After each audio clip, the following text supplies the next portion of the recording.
You are looking at Julian's pronunciation guide, where we look at how to pronounce better some of the most mispronounced words in the world, like this other curious word. But how do you say what you're looking for today?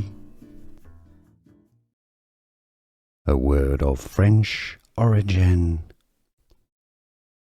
Well, and from French, in French the origin is Greek, from the Greek word meaning dolphin.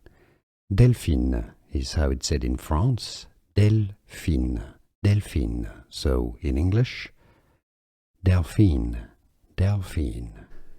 Here are more videos on how to pronounce more confusing words and names too many mispronounced. Like this video if you found it useful. I appreciate your support. I'll see you soon and thanks for watching.